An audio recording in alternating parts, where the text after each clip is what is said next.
What's going on, guys? Welcome to another video. In today's video, we are sitting down with my jiu-jitsu coach and friend, Asim. This is one of the most requested videos I've had. If you follow me on Instagram, you'll know that I train at a club called 50/50, and the coach there, Asim, coach and owner, he's an interesting cat, and you'll see that from the interview. But I hope you enjoy it and get something out of it.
Asim, you are my most requested guest. Surprisingly, yes.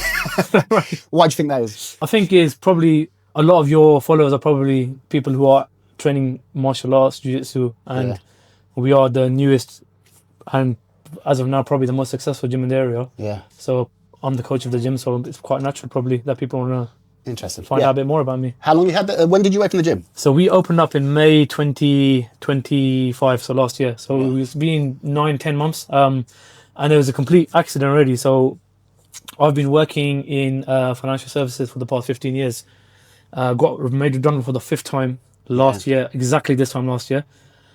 Took a bit of time off, and I've been teaching a couple of different gyms locally and around London. And it's always been a bit of a dream of mine to open my own gym.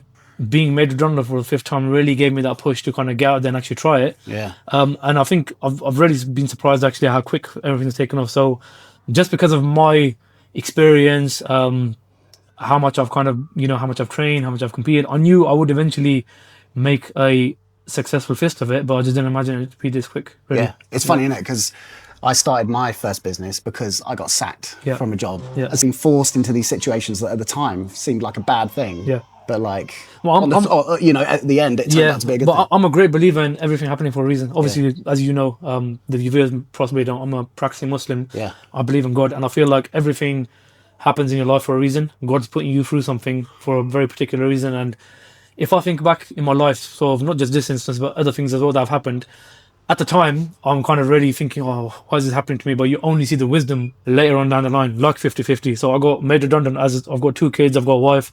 Yeah. I need to provide for them, right? Yeah. So I got sacked made redundant from my job.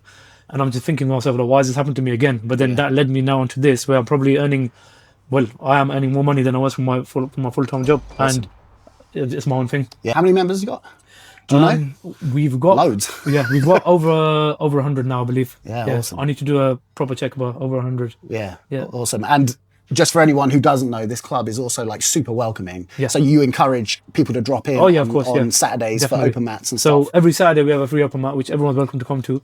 But I also encourage our guys, as you know, to go and train wherever they want. Yeah. And I believe that what we're kind of what we've got here, what I'm teaching here, the environment we've got here is something which people really value. Yeah. So I'm not worried about them going elsewhere and thinking, oh, I'm just going to change my gym and go over here now. Yeah. In fact, I welcome it, because if they go there and they might learn things that perhaps we don't know, it's only going to benefit us as a gym as well. Yeah. Is jiu-jitsu a sport or a lifestyle? For me, it's a lifestyle. So, and I'll tell you why. The reason I started in the first place, so in my teenage years, up until probably my mid-20s, I played football was my thing. So I'd play football. Were you a footballer? Yeah. Every day. I'd be playing football every single day. 2015, I completely ruptured my ACL. So actually, my right leg, I don't have an ACL now. So if any of you guys out there looking to leg like me, don't have an ACL, obviously that meant I couldn't play football anymore. Got married in 2016. But I put on so much weight because I just wasn't doing no exercise. Right, so you'd been active Exactly. and then forced not to be. For a whole year, I basically did nothing. Got up to about 90 kilos, which was No for me, way. which was It's the crazy. same way as me. Yeah, my friend started jiu-jitsu. I don't really like the idea of it. You know, the intimacy of it, being so close to somebody. It's kind of gay. Basically, yeah. So that's I don't really like it. Let's just do it just to lose a little bit of weight. So I started training maybe once or twice a week. But then I started really enjoying it. And maybe probably you don't actually even know this, but my mother has been suffering from a number of mental health conditions ever since I was born, essentially.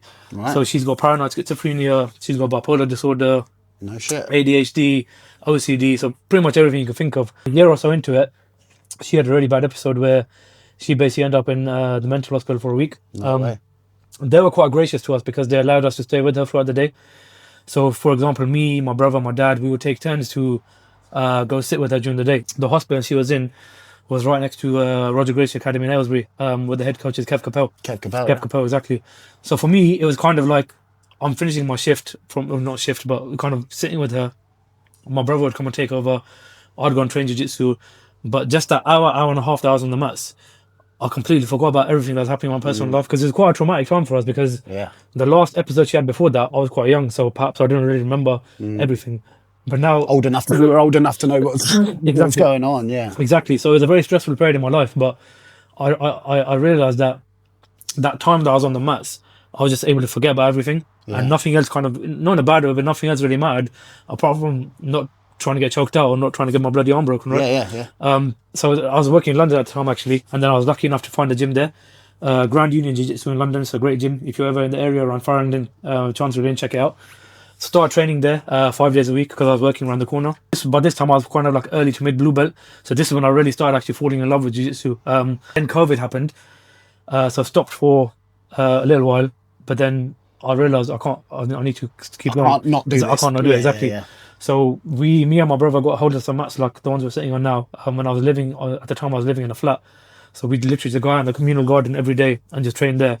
Look like mentalists. Exactly. Yeah. And in fact, probably for both of us, that was the period of time where we both progressed the quickest. Right.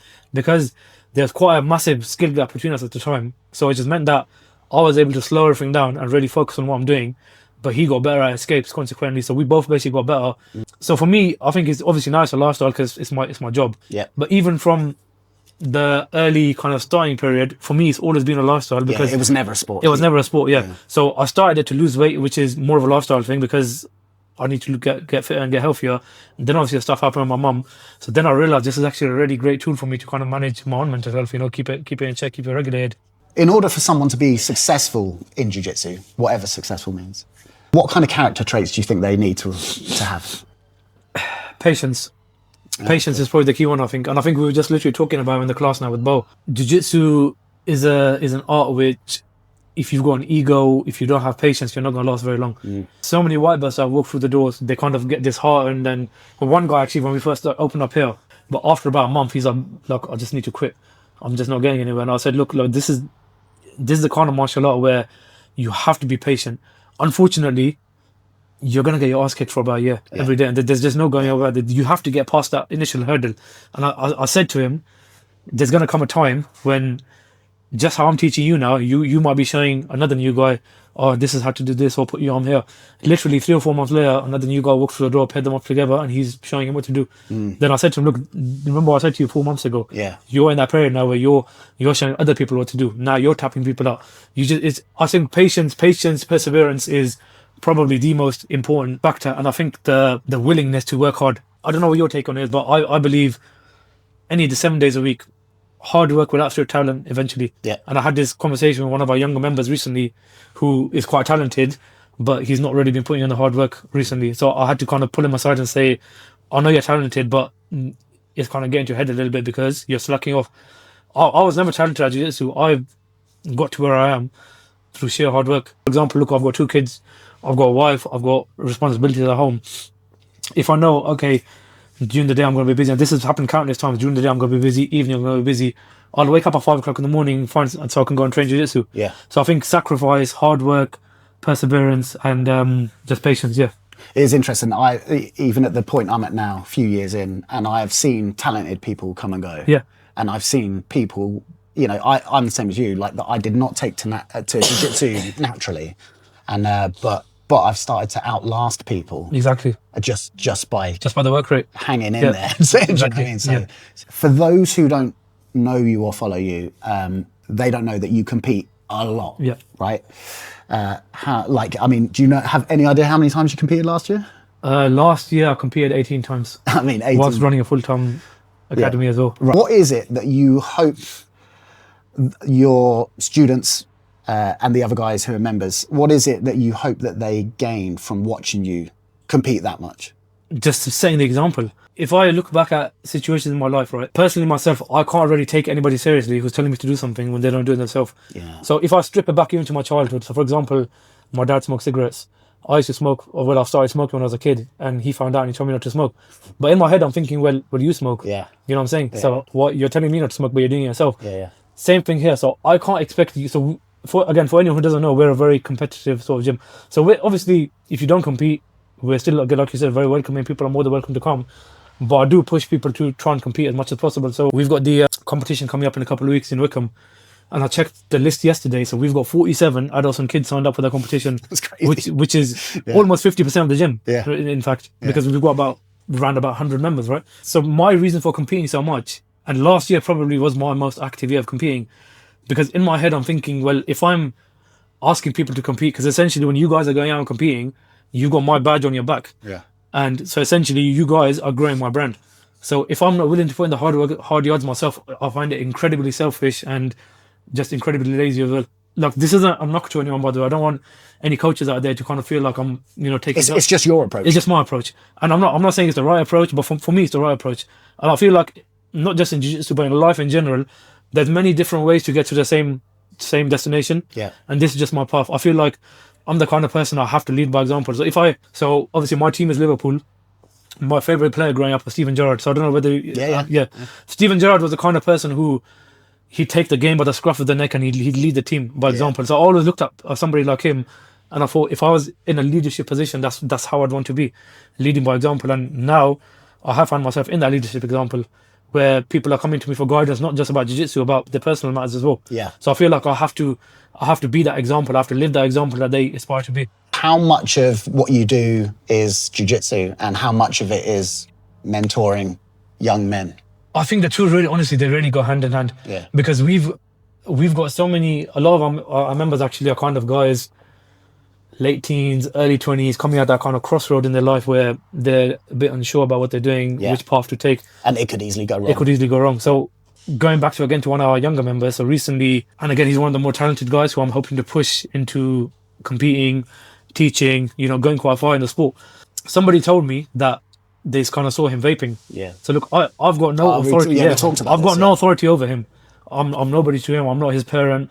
But I kind of had to pull him aside. Listen, the path that you're on is very different to the path that your friends or your peers might be on. Yeah. So I'm going to confiscate it. I'm going to take this off you. And to his credit, he gave it to me. So I think a lot of it is that as well, because I feel like a moral sense of responsibility that I need to help these guys become better individuals as well. So it's very much about not just being better martial artists, but better human beings. So the reason I'm like that is because my coach taught me the same way. I was gonna bring that up because when I met your coach mentor, he's very much that's his style. Right? Yeah. So for me, he's kind of always been like an older brother figure, and I met him at a really good point in my life actually, where I needed that guidance myself. So I'm trying to mimic the lessons that I've learned from him, and I'm hoping to kind of impart that wisdom onto the younger guys we've got here as well. Is that how much of that is you, and how much of that is your faith? I think it's a very large part of it is my faith. I was having this discussion actually yesterday with another one of my friends who trains jiu-jitsu in London. So at the minute, obviously, there's a lot of stuff happening in the jiu-jitsu world, which isn't very good. Just be good people, you know? Yeah. Just be a good Are person. you talking about the controversy about people in positions of power? Exactly, take the abuse of power. Yeah. I could never do that. I could never. I'll give you an example. So I work for a charity as well, right? And we do a lot of charity work abroad. You travel abroad, exactly. This time last year, so Ramadan starting in a couple of weeks, I raised £25,000 cash in 3 days. Amazing. But I couldn't sleep. Because it's not my money. And I was just thinking to myself, if someone just flipping breaks into my house and takes it, or even if I'm carrying it with me, if I'm going to collect some money off somebody and I'm carrying it with me and somebody just loots me off the street, that's on my head. Yeah. The money was supposed to go to the poor, but because of my actions, it's not gone to where it's supposed to go. So that comes from a principle in Islam which we call taqwa, which means God consciousness, being aware that God, even though human beings aren't watching you, God's always watching you. Yeah. So I'm very aware of the fact that no matter where I am, even if I'm on my own, like I could be ripping somebody off on my own, but I just can't bring myself to do that, because although no one else can see me, I know God can see me. Yeah. So similarly, when I'm mentoring these young men, even though if no one else can see or they might not appreciate it, I know that God is watching me and this is what God wants me to do. Yeah. So I believe that God puts us on earth so that we guide people towards goodness. And by me helping, a lot of these younger members that we got here, whether that's with their religion, whether that's with so we had a kid in the kids class actually, so he kind of started answering back to his mum. So I pulled him to the side of the mat and I wouldn't let him on until he went and apologized to his mum. So he went, apologized to his mum, then he came back and carried on. So I'm trying to instill these values in the kids, and this is, I believe this is why God puts, people on earth, so that they guide other people towards goodness. So I think, yes, my faith is a massive part of it.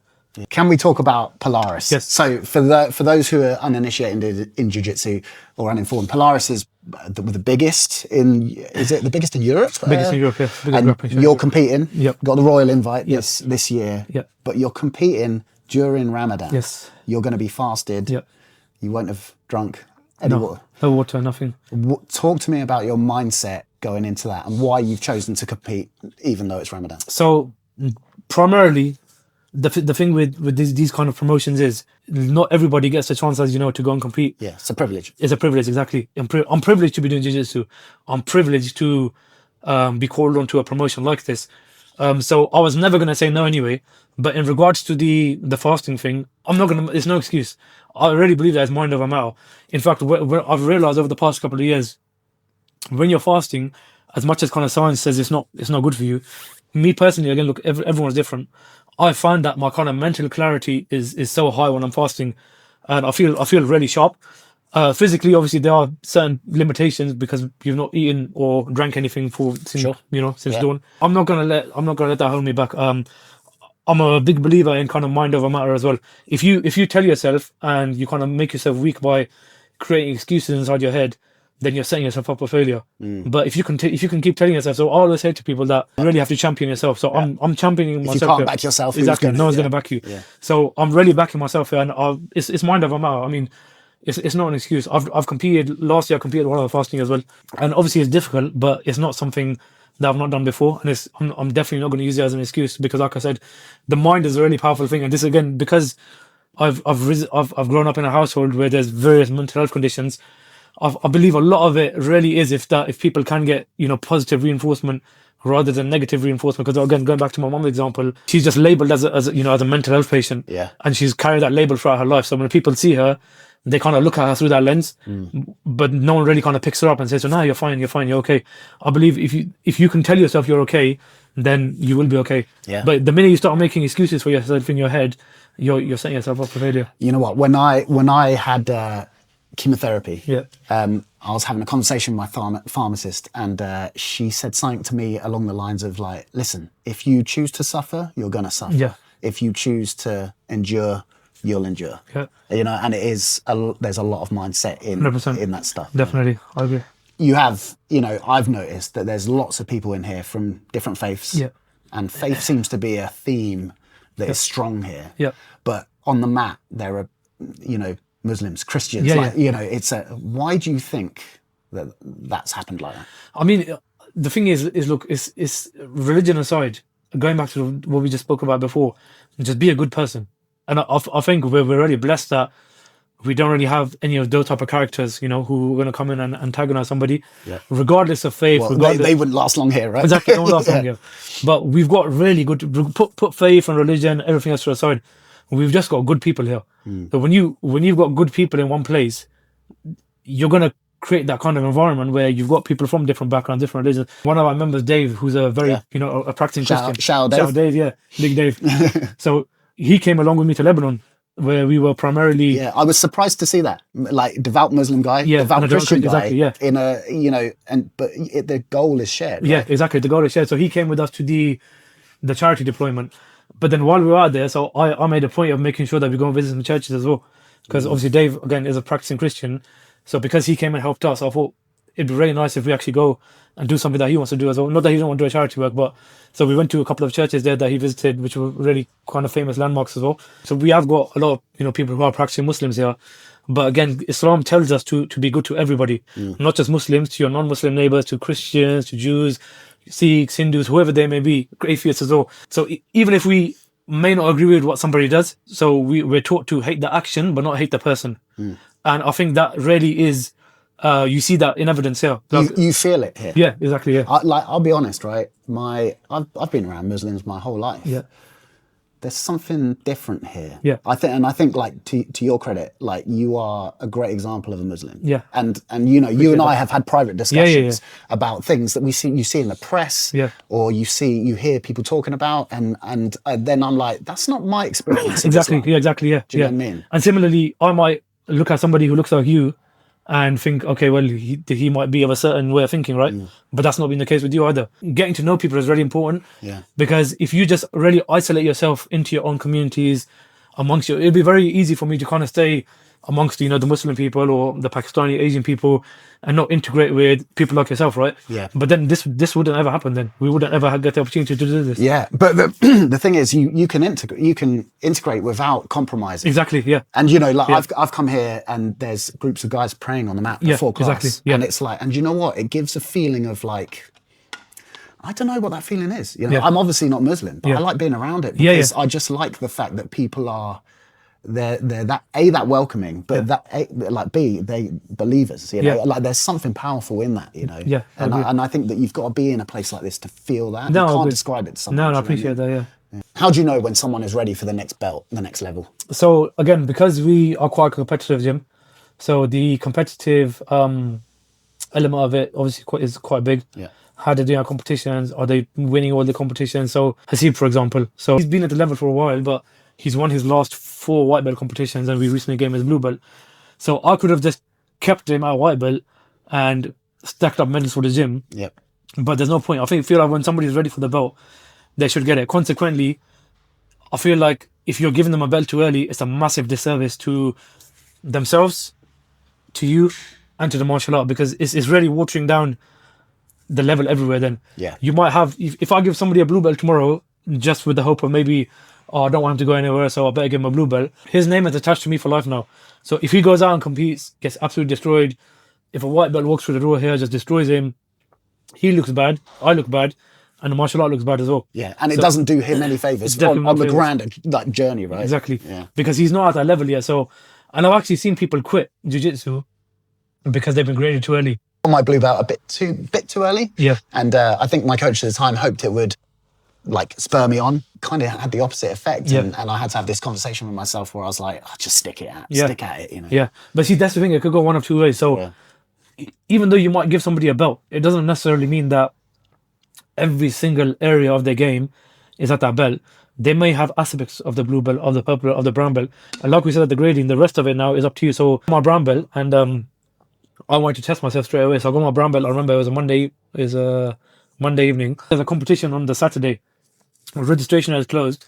And I actually emailed them and said, please let me know I want to compete. Because I wanted to go and test myself straight away. Yeah. So I did the competition, had 4 matches, lost every single match. I got leg locks a couple of times. So obviously going away from that, I knew I need to work on my leg locks. And now I'm not saying that they're great, but leg locks are one of my strengths now. Yeah, you're known for your leg locks. Yeah. The first time we met was at in Marlow. In Marlow. And I think you leg locked me, I want to say 10 times in 5 minutes. Yes. And I was just like, what the hell is going on? But back to your point, it can go one of two ways. So it depends what kind of person you are as well. So you'll never feel like you're ready for the belt, which is what I said to the boys a few weeks ago at the grading. But then the rest of it is up to you. How much work are you going to put in yourself to kind of fill in the blanks that you feel you've got? Yeah. You touched on it earlier, but after being made redundant, opening the club, you had to take on this like leadership role. Yeah. And I'm actually really interested in leadership, read a lot about it, found myself in leadership positions. But you've taken to leadership like a duck to water, right? Whereas I've seen some people just really struggle with it, have to do an education. Like, why do you think it is that you've naturally flowed into it? Honestly, I'm going to tie it back to my faith, because I speak about it all the time, but number one, leading by example of me is very, very important. But especially when you are responsible for a group of people, again, going back to the faith element of it, I feel like God's put me here for a purpose, right?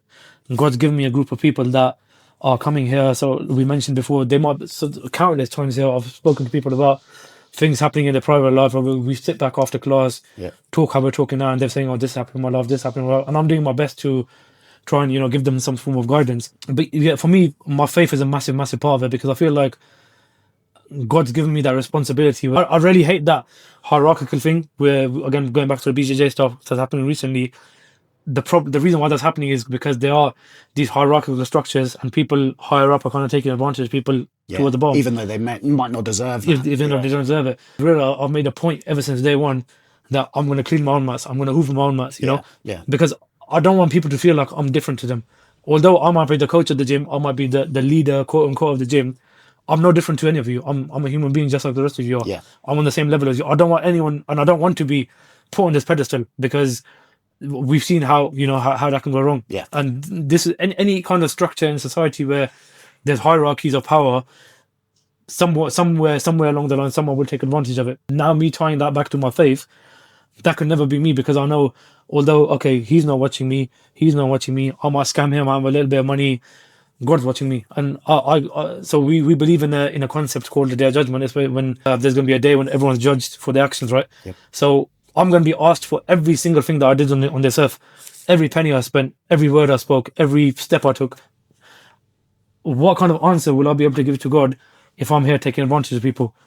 So that's what, for me, I think the faith element really is a really important factor of it. I think as a leadership style as well, that trickles down, right? Yeah. You and I have had conversations in private about other things, and it sets your approach to some of these things has set an example to me where I've been like, oh, I didn't consider it that way, right? Yeah. What impact do you hope 50/50 has on its members, on the world? I just want everyone to be, look, again, we've mentioned the competitive element of it, which is great, but I just want everyone to be better versions of themselves everywhere, in every element of their life, on the mats, off the mats, in your workplace. So again, when I was working, one of the things that Jiu-Jitsu helped me with was kind of managing, when managers are on your case, do this, get this done, the pressure. When we're here and, somebody's trying to choke you up, somebody's cooking you, side control, mouth. I know it. It's a pressure situation. Yeah. So I'm hoping that these kind of situations will equip us, or equip our members to be able to deal with similar situations in their private lives. And again, going back to the situation with the kid who was kind of being cheeky with his mum, I want our members to be the best versions of themselves everywhere. Yeah. Not just here at 50/50, but everywhere. On and off the mats. On and off the mats. I want them to do good at school. I want them to do good at university. I want them to do great in their workplaces. I want them to be good husbands, good wives, good children, good fathers. Good when no one's looking. Exactly, good when no one's looking. Exactly. Yeah. So I want our members to be just positive, positive members of society. We want to contribute positively to the world that we're living in. Yeah. I think you're doing it, man. I think you're doing a great job of it. Appreciate it.